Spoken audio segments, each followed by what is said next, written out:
ఈ ప్రభుత్వం హామీ ఇచ్చి వాళ్ళ సూపర్ సిక్స్ లో పెట్టేసి అధికారంలోకి వచ్చింది అధ్యక్ష. ఈ సంవత్సరం దాదాపు 9 నెలలు 10 నెలలు అయిపోయింది అధ్యక్ష. ఈ ప్రభుత్వం వచ్చి 20 లక్షల్లో దాదాపు 4 లక్షల ఉద్యోగాలు ఇస్తామని హామీ అధ్యక్ష. ఫస్ట్ ఇయర్ లో ఒక్క ఉద్యోగం కూడా ఇచ్చిన పాపన పోలేదు అధ్యక్ష. ఒక్క నోటిఫికేషన్ లేదు అధ్యక్ష. ఇప్పటికీ రాబోయే ఇస్తామని చెప్తున్నారు కానీ ఈ 10 నెలల్లో జరిగింది లేదు అధ్యక్ష. ఇంకొకటి, నిరుద్యోగులకు మొత్తానికి 3,000 రూపాయలు భృతి ఇస్తామని చెప్పారు అధ్యక్ష.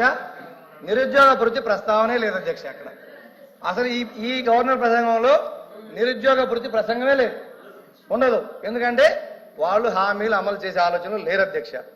ఉద్యోగాలు, నిరుద్యోగ భృతి, వ్యవసాయం ఇవన్నీ పక్కన పెడితే విద్యా విధానాలకు వచ్చేటప్పటికి అధ్యక్ష వీళ్ళు చాలా గొప్పగా చెప్పుకుంటున్నారు అధ్యక్ష. అసలు సాఫ్ట్వేర్ పితామోహం మేము, సాఫ్ట్వేర్ తీసుకొచ్చింది మేము ఈ రాష్ట్రంలోకి అని చెప్తున్నారు అధ్యక్ష. గత ప్రభుత్వంలో ఇంగ్లీష్ మీడియం తీసుకొస్తే ఈరోజు సాఫ్ట్వేర్ ఉద్యోగాలు, తెలుగు మీడియం చదువుకున్న వాళ్ళకి సాఫ్ట్వేర్ ఉద్యోగాలు వస్తాయి అధ్యక్ష. ఈరోజు ప్రపంచంతో పోటీ పడాలి. వాళ్ళు ముఖ్యమంత్రి గారు చెప్తా ఉన్నారు, ఆర్టిఫిషియల్ ఇంటెలిజెన్స్ తెలుగు మీడియంలో ఉందా? గత ప్రభుత్వంలో ఇంగ్లీష్ మీడియం అమలు చేశారు. ప్రపంచంతో పోటీ పడే విధంగా ఆ రోజు విద్యార్థులను తీర్చిదిద్దడానికి ఎల్కేజీ నుంచే ప్రణాళికలు చేశారు. ఈ రోజు మీరు తెలుగు మీడియం అమలు చేస్తారా, ఇంగ్లీష్ మీడియం అమలు చేస్తారా అనేది క్లారిటీ లేదు గవర్నర్ స్పీచ్ లో. తెలుగు మీడియమా, ఇంగ్లీష్ మీడియమా? సభ్యులు క్షమించాలి అధ్యక్ష, ధన్యవాదాలు. ఇక్కడ తెలుగును అవమానించడం అధ్యక్ష. తెలుగు చదువుకుంటే సాఫ్ట్వేర్ ఉద్యోగాలు వస్తాయా అని అడగడం అన్నది నిజంగా అబ్జెక్టబుల్ అధ్యక్ష. ఏం తెలుగు చదువుకున్న వాళ్ళు కలెక్టర్లు కాలేదా? తెలుగు చదువుకున్న వాళ్ళకి పెద్ద పెద్ద పొజిషన్ లో లేరా? తెలుగు వాళ్ళు ఈ రోజు ఢిల్లీలోని పెద్ద పెద్ద పొజిషన్స్ లో లేరా అధ్యక్ష? తెలుగు మీడియంలో చదువుకున్న వాళ్ళందరూ కూడా ఈ రోజు మంచి మంచి పొజిషన్స్ లో ఉన్నారు. తెలుగు చదువుకుంటే సాఫ్ట్వేర్ ఉద్యోగాలు రావు అన్న పదాన్ని అతను ఇత్తుడా చేసుకోవాలి అధ్యక్ష. ఇత్తుడా చేసుకోవాలి అధ్యక్ష, చేయమని అధ్యక్ష. అది ఓడు తెలుగుని గౌరవించే ఎవరైనా తెలుగు ప్రజలుగా, తెలుగు రాష్ట్రాల్లో ఉండి, తెలుగు శాసన మండలి సభ్యులుగా ఉండి, తెలుగు రాష్ట్రాల్లో శాసన మండలి సభ్యులుగా ఉన్న వాళ్ళు తెలుగును అవమానించడం అన్నది నిజంగా చాలా దురదృష్టకరం అధ్యక్ష. దీన్ని మీరు ఎట్టి వేస్తున్నది విత్డ్రా చేసుకోవాలి అధ్యక్ష. ఫోర్స్ విత్డ్రా చేసుకోవాలి, లేకపోతే మీరైనా విత్డ్రా చేయాలి. చెప్పండి. నేను కూడా తెలుగు మీడియం చదువుకున్నా అధ్యక్ష. అరే మీరు మా వినండమ్మా, మీరు మధ్యలో ఇంటర్ఫీర్ అవ్వద్దు దయచేసి అధ్యక్ష. మీరు ఇంటర్ఫీర్ అవుతుందని చెప్పండి, మొత్తం అయిపోయినాక మాట్లాడమని చెప్పండి. ఇంటర్ఫీర్ అవుతుందని చెప్పండి. మీరు పూర్తిగా మా భావం చెప్పకుండా, మా అభిప్రాయం చెప్పకుండా మాట్లాడతారు అధ్యక్ష. నేను చెప్పింది వినాలి కదా అధ్యక్ష. నేను చెప్పింది అధ్యక్ష, మా ప్రభుత్వ విధానం చిన్నప్పటి నుంచి కూడా ఇంగ్లీష్ మీడియంలోకి తీసుకొస్తే తెలుగు 100% సబ్జెక్ట్ ఉండాలనేది మా విధానం అని చెప్తున్నా. పూర్తిగా వినకుండా మధ్యలో ఇంటర్వ్యూ అయిపోయి ఎక్కడెక్కడ దూరిపోయి డిబేట్ చేయొద్దు అధ్యక్ష. మా అభిప్రాయం అధ్యక్ష మా అభిప్రాయం పూర్తిగా విన్న తర్వాత మాత్రమే వాళ్ళు ఇంటర్వ్యూ అవ్వమని చెప్పండి దయచేసి. మధ్యలో డిబేట్ చేస్తున్నారు. నేను అధ్యక్ష డిబేట్ అధ్యక్ష. తెలుగు భాష, తెలుగు నేల మీద పుట్టారు, తెలుగును అవమానపరిచారు కదా అధ్యక్ష. విత్ ఆ వర్డ్స్ మీరు రికార్డ్స్ తొలగించారు అధ్యక్ష.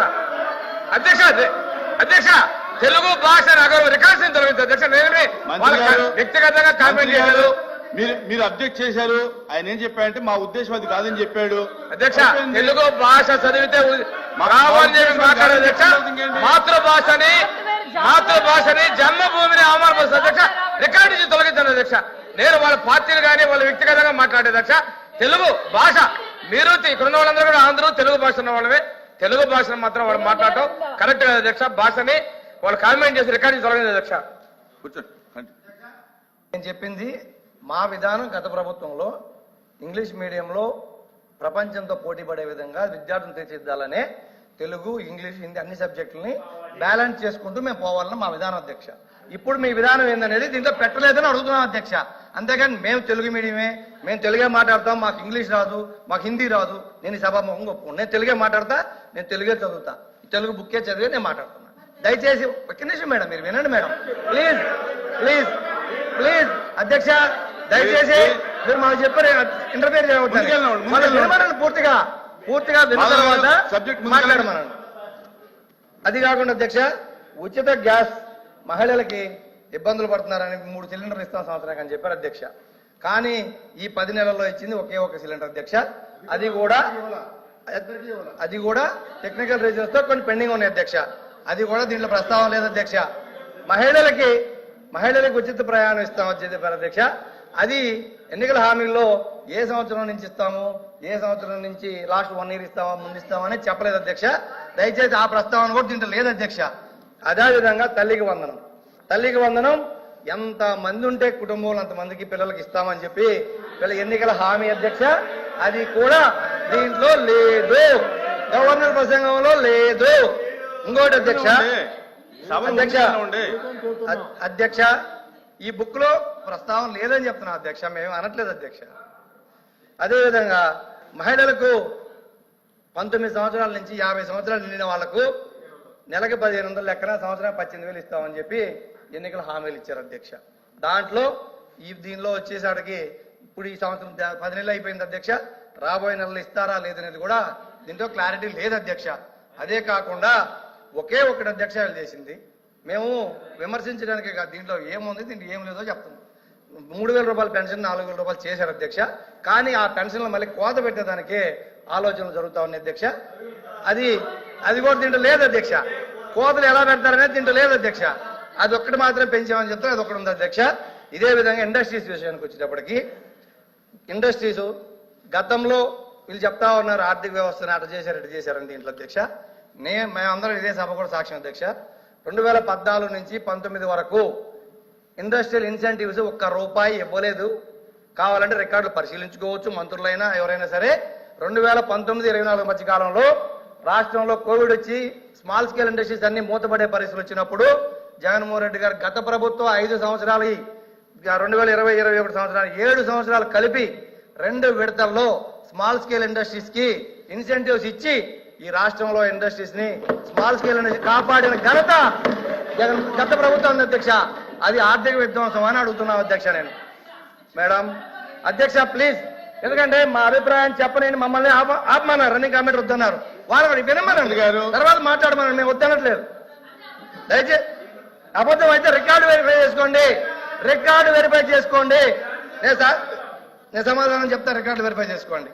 అదేవిధంగా అధ్యక్ష పెద్ద భారీ పరిశ్రమలు కూడా సెంచరీ ప్లైవుడ్ కడప జిల్లాలో వస్తే ఈ రోజు 2,500 రూపాయలు ఉన్న జామాయిల్ రేటు ఈ రోజు 10,000కి వచ్చింది అధ్యక్ష.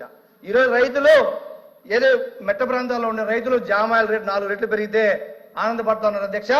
దానికి కారణం భారీ పరిశ్రమలు, సెంచరీ గాని గ్రీన్ ప్లే గాని అన్ని కూడా భారీ పరిశ్రమలు వచ్చినాయి అధ్యక్ష. అదే అధ్యక్ష దానికి నిదర్శనం. మూడోది అధ్యక్ష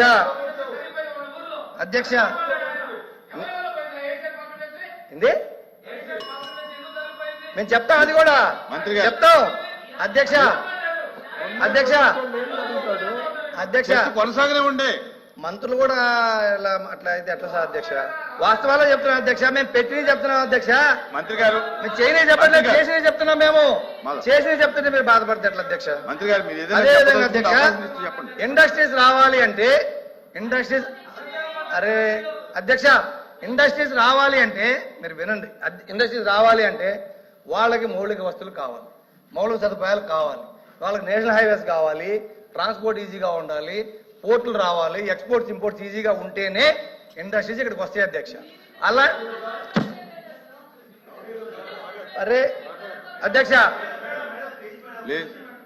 అధ్యక్ష ప్లీజ్ వాళ్ళని తర్వాత మాట్లాడమన్నాడు. ఇండస్ట్రీస్ రావాలంటే ఇండస్ట్రియలిస్ట్కి అధ్యక్ష ఇవి కావాలి అధ్యక్ష. ఇండస్ట్రియలిస్ట్కి అవకాశాలు ఇస్తేనే వాళ్ళు వస్తారు అధ్యక్ష. కానీ గత ప్రభుత్వం చెప్పారు కదా, ఆ గత ప్రభుత్వంలో ఎటువంటి పర్మిషన్లు కానీ, ఎటువంటి ల్యాండ్ అక్విజిషన్ కానీ, ఎటువంటి డిపిఆర్లు కానీ లేవు అధ్యక్ష. దానికి సాక్ష్యం నేను మా రామాయపట్నం పోర్టు వచ్చిన తర్వాతే ఇండోసోల్ 4,800 ఎకరాలు అక్వైర్ చేసి ఇండోసోల్కి ఇచ్చాం.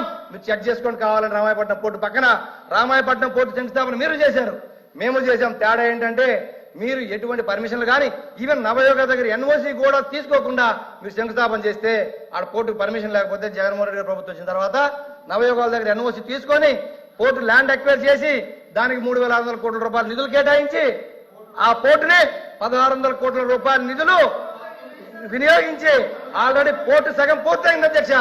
అది అయ్యింది కాబట్టే మాకు ఇండోసోల్ వచ్చింది అధ్యక్ష. ఈ రోజు అధ్యక్ష మాధవ్ గారు ఉండండి. అధ్యక్ష రామాయపట్నంలో పోర్టు 18లో శంకుస్థాపన చేశారు అధ్యక్ష. ఆ తర్వాత ఏషియన్ పల్ప్ ఇండస్ట్రీ 24,000 కోట్ల రూపాయలు, లక్షల కోట్ల పెట్టుబడి తీసుకొస్తే తరివేసింది వీళ్ళు కదా. వీళ్ళ వల్ల లూలు పరిశ్రమ తరలిపోలేదా? మన రాష్ట్రంలో పుట్టిన అమర్రాజా పరిశ్రమ తరలిపోలేదా? వీళ్ళు ఇండస్ట్రీ గురించి మాట్లాడతారు అధ్యక్ష. వీళ్ళు ఈ రోజు మాట్లాడతారు. చెప్పండి. మీ ఏటు ఎవరు తీసుకున్నారు ఈ రోజున? మీ సుబ్బారెడ్డి. మీరు ఏం చెప్పదలుచుకున్నారు చెప్పండి. అదేనండి, మీ వల్ల పరిశ్రమలు జరిగిపోతే మీరు నీతులు మాట్లాడతారని చెప్తా ఉన్నాను. సిగ్గు లేకుండా కందుకూరు ప్రాంతంలో పెట్టినటువంటి ఏషియన్ పల్ప్ ఇండస్ట్రీ తరలిపోయిన కారణం మీరు కదా. ఆ రోజు పోర్టును రద్దు చేసింది మీరు కదా. మీ అన్నయ్యలకు అప్పగించుకొని మళ్ళీ కొత్తగా ఏదో మొదలు పెట్టామని చెప్పి చెప్పుకోవడం నిస్సిగ్గుతనంగా మాట్లాడతారు అధ్యక్ష. ఇది చాలా అసత్యాలు చెప్తారు అధ్యక్ష సభకే. ఎల్ఓపి గారు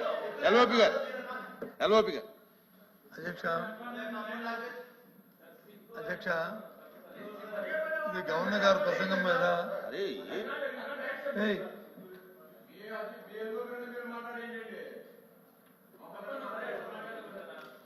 గవర్నర్ గారి ప్రసంగం మీద థ్యాంక్స్ చెప్పే, ధన్యవాదాలు చెప్పే తీర్మానం మీద డిస్కస్ చేస్తాం అధ్యక్ష. ముందు ఇద్దరు సభ్యులు అట్లా మాట్లాడేది ప్రతిపాదించారు, దాన్ని సెకండ్ కూడా చేశారు. ఆ జరుగుతున్నప్పుడు చిన్నవి ఏమైనా ఉంటే దాన్ని అన్నారు, కానీ ఇళ్ళకి ఇంత ఇంటరప్షన్ చేస్తూ ఎప్పుడు సభలో ఇలాంటి సాంప్రదాయం లేదు అధ్యక్ష. ఇప్పుడు అవసరం ఉంది, ఆయన మాట్లాడిన తర్వాత మళ్ళీ మీరు తీసుకోండి టైం. లేదు ఎవరో మధ్యలో అత్యవసరమైతే ఒకసారి తీసుకోండి. కానీ ఇప్పుడు మాట్లాడిన తర్వాత ముగ్గురు మంత్రులు తెచ్చి మాట్లాడారు అధ్యక్ష. ఇది ఎంతవరకు సంబంధించిన అధ్యక్ష?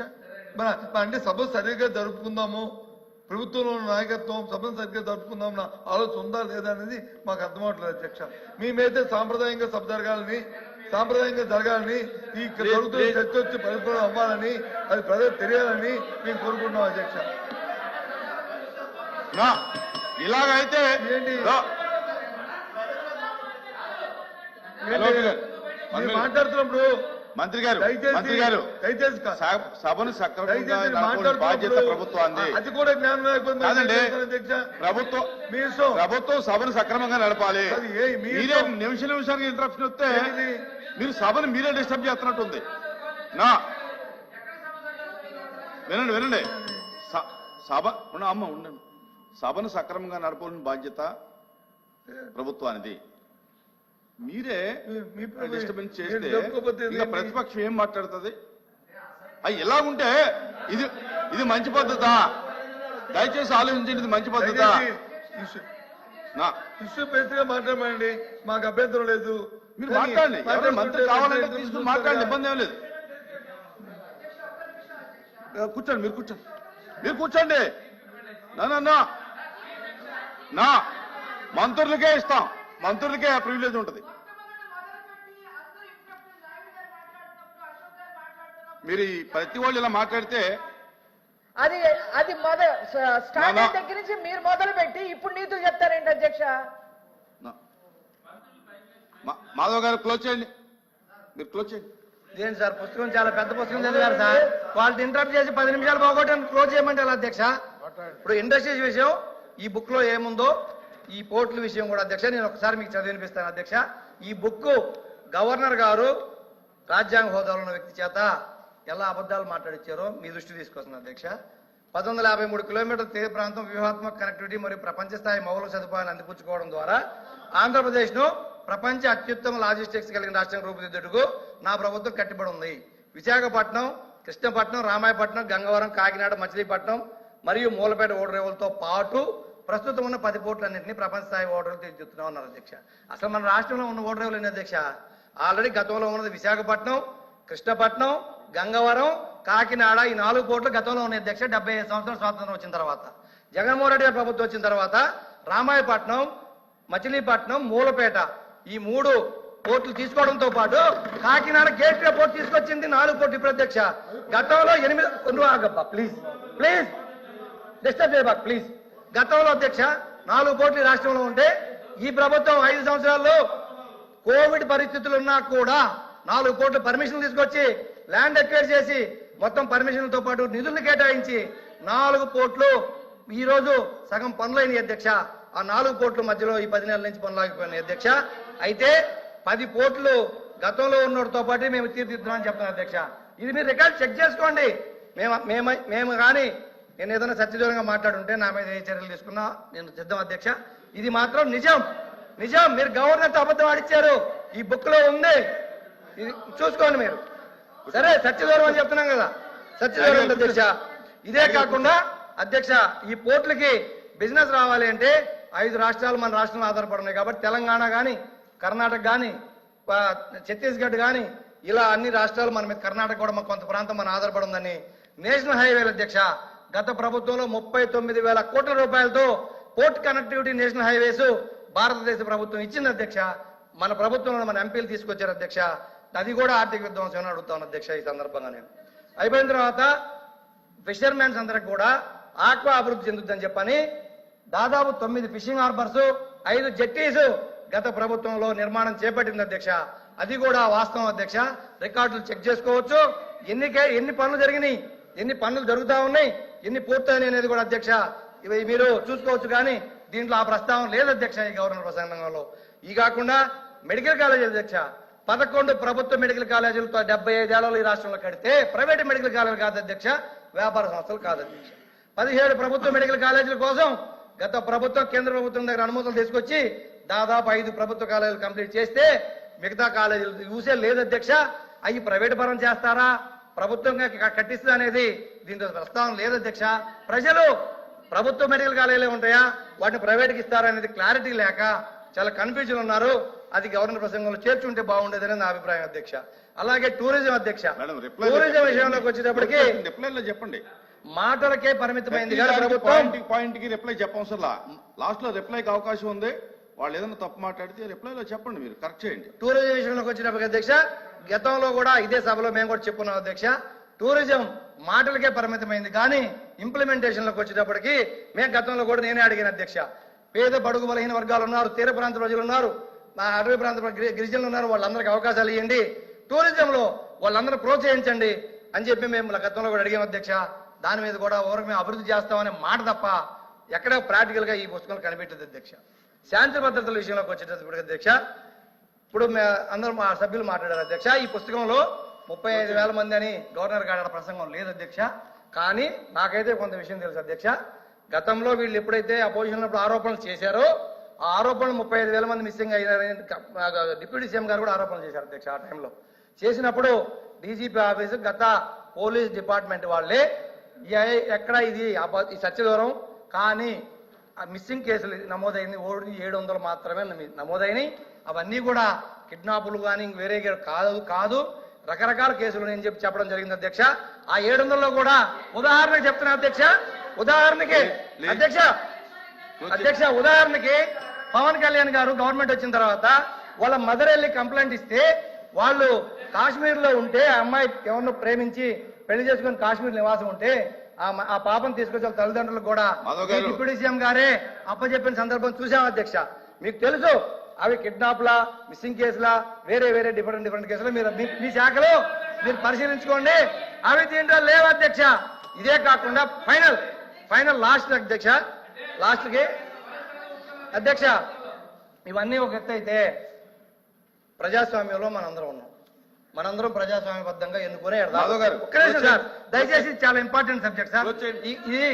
ఈ పుస్తకంలో నిన్న అందరూ మాట్లాడారు, ఈ పుస్తకంలో ఆ ప్రస్తావన లేదు. నిన్న చాలా మంది చాలా రకాలు మాట్లాడారు. దయచేసి ఇంకో 2-3 నిమిషాలు నేను ముగిస్తాను అధ్యక్ష. 2-3 నిమిషాలు అధ్యక్ష. లాస్ట్ పాయింట్ అధ్యక్ష, లాస్ట్ పాయింట్. ఇంకా చాలా మంది ఉన్నారు. అవును లాస్ట్ పాయింట్ అధ్యక్ష. 15 నిమిషాలు కూడా ఇలా నాకు 15 నిమిషాలు కూడా ఇలా గంటలో లాస్ట్ పాయింట్ అధ్యక్ష. ఒకే అధ్యక్ష లాస్ట్ పాయింట్ మీరు అధ్యక్ష ఇది అందరూ వినాలి అధ్యక్ష. ఇప్పుడు ప్రజాస్వామ్య వ్యవస్థ, భారత రాజ్యాంగం వాటి మీద గౌరవం నుండి అందరం కూడా దాని ద్వారా ఎన్నుకుని సభలకు వచ్చారు అధ్యక్ష. చాలా విచిత్రంగా మాట్లాడుతున్నారు అధ్యక్ష. నిన్న గవర్నర్ స్పీచ్ అయిపోయిన తర్వాత బయటకు వచ్చేసి ఏంటంటే ప్రభుత్వం ఒకటి ఉంటుంది అధ్యక్ష, ప్రతిపక్షం ఒకటి ఉంటుంది అధ్యక్ష. ప్రభుత్వం అంటే ఏంటి? అధికారాన్ని వాళ్ళు భాగస్వాములు కావచ్చు, వాళ్ళు కావచ్చు పంచుకొని ప్రజల చేత ఎన్నుకోబడి ప్రభుత్వంలోకి వచ్చారు అధ్యక్ష. ఒక్క నిమిషం ఎన్నుకోబడి వచ్చారు. ప్రతిపక్షం అంటే ఏంటి అధ్యక్ష? పిఎస్సి చైర్మన్ ప్రతిపక్షం వాళ్ళకి ఇచ్చేది భారత రాజ్యాంగం ప్రకారం, ప్రజాస్వామ్యం ప్రకారం సాంప్రదాయం అధ్యక్ష. అధికార ప్రభుత్వానికి అధికారంలో భాగస్వామ్యులుగా ఉన్న వాళ్ళకి మంత్రులుగా డిప్యూటీ సీఎంలుగా ఈ సభలో ఉన్న వాళ్ళకి అయిపోయింది. ఎలా పిఎస్ ఇస్తారు? ఎలా పిఎస్ ఇస్తారు? ప్రతిపక్షం ఏది అధ్యక్ష? లేదనుకోండి, వాళ్ళే ప్రతిపక్షం రావాలనుకుంటే వాళ్ళు రాజీనామాలు చేసి మంత్రులు డిప్యూటీ సీఎంలు వచ్చేయండి. మాధవ్ గారు అంతేగాని వచ్చేయ్. ఇలా ఎవ్వరి నోటికొచ్చిన మాట్లాడి ఈ రోజు గవర్నర్ ప్రసంగంలో రాష్ట్రానికి సంబంధించింది ఏదీ లేదు. ఇంకొక విషయం అధ్యక్ష, గత ప్రభుత్వం అన్నారు వడ్డీలు కడుతున్నామన్నారు. గత ప్రభుత్వం వడ్డీలు కడుతుంది వాళ్ళు చేసిన అప్పులకి, మేం చేసిన అప్పులకి, మేము కట్టే వాళ్ళు చేసిన అప్పులకి 3.5 లక్షల కోట్ల అప్పు 19 నాటికి ఉంటే 1 లక్ష కోట్ల బాకీలు పెట్టిపోతే ఆ బాకీలు 19-24 మధ్యలో జగన్మోహన్ రెడ్డి ప్రభుత్వం తీర్చింది. ఆ 3.5 లక్షల కోట్లకి మేము వడ్డీ కట్టే 5 ఏళ్ళు. మంత్రి గారు, హోమ్ మినిస్టర్ గారు కూర్చో. అయిపోయింది, కూర్చో. అధ్యక్ష, ఇందాక లోపి గారు కూడా చెప్తూ ఇది గవర్నర్ గారు కూర్చోండి, కూర్చోండి. మాధవ్ గారు కూర్చో. చెప్పు, హోమ్ మినిస్టర్ గారు. అధ్యక్ష, ఇక్కడ ఒక 2 విషయాలు అధ్యక్ష. అంటే గవర్నర్ గారి స్పీచ్ కి సంబంధించి ధన్యవాదాలు తెలిపే తీర్మానంలో ఏదైనా సభ్యులు అబద్ధం సత్యదూరం క్షమించండి అధ్యక్ష, సత్యదూరానికి సంబంధించిన అంశాలు చెప్పినప్పుడు కంపల్సరీగా మేము చెప్పాల్సిన బాధ్యత ఉంది. కంపల్సరీ రిప్లైలు ఎవరైతే మంత్రి గారు చెప్తారో వాళ్ళందరూ కూడా చెప్తారు అధ్యక్ష. ఇప్పుడు మన సభ్యులు మాట్లాడినప్పుడు ప్రతిపక్ష హోదా గురించి మాట్లాడారు అధ్యక్ష. ఎందుకు ఈ సభలో మాట్లాడుతున్నానంటే ఆయన ఈ సభలో ఎత్తారు కాబట్టి విషయం చెప్పాలి అధ్యక్ష. ప్రతిపక్ష హోదా రావటానికి వాళ్ళకున్న సభ్యులు సరిపోతారని వాళ్ళకు వచ్చిన రూల్ బుక్ లో ఎక్కడైనా అధ్యక్ష చెప్పాలి. గురించి ప్రతిపక్షం గురించి అంత గట్టిగా మాట్లాడుతూ నిన్న గవర్నర్ గారి ప్రసంగంలో తమరు ఉన్నారు అధ్యక్ష. అధ్యక్ష, గవర్నర్ గారి ప్రసంగంలో తమరు ఉన్నారు. ఒక పక్క మీరు, ఒక పక్క స్పీకర్ గారు, ఒక పక్క గవర్నర్ గారు మాట్లాడుతున్న సందర్భంలో ప్రతిపక్ష హోదా కావాలి అని చెప్పి అడగడం అన్నది ఎంతవరకు సభ్యత అధ్యక్ష? వీళ్ళు సభ్యత సంస్కారాల గురించి మాట్లాడుతున్నారేంటి అధ్యక్ష? ప్రతిపక్ష హోదా అనే విషయం ఈ సభకు సంబంధించింది కాదు. అది ఆయన మాట్లాడారు అధ్యక్ష. ఎవరు మాట్లాడినా కరెక్ట్ కాదు. ఆయన మాట్లాడారు, సమాధానం చెప్పాలి. ఎవరు మాట్లాడినా కరెక్ట్ కాదు. ప్రజలు ఇవ్వలేదు ఈ రోజు. చంద్రబాబు నాయుడు గారు, పవన్ కళ్యాణ్ గారు, గవర్నర్ గారు ఇచ్చింది కాదు అది. ప్రజలు ఈ రోజు ప్రతిపక్ష హోదా ఇవ్వలేదు. మీరే ఒకనొక సందర్భంలో అధికారంలో ఉండేటప్పుడు అట్నుంచి తీసుకుంటే ప్రతిపక్ష హోదా పోతుంది, చంద్రబాబు నాయుడు గారు పోతుందని మాట్లాడారు. మరి ఆ రోజు రూల్ అండ్ రెగ్యులేషన్స్ తెలీదా? ఆ రోజు సత్యబాబు గారు పెద్ద ఆయన సభలో ఉన్నారు అధ్యక్ష. అర్థం చేసుకోవాలి అధ్యక్ష. ఎక్కడ పడితే అక్కడ దీని గురించి మాట్లాడితే మేము మాట్లాడతాం.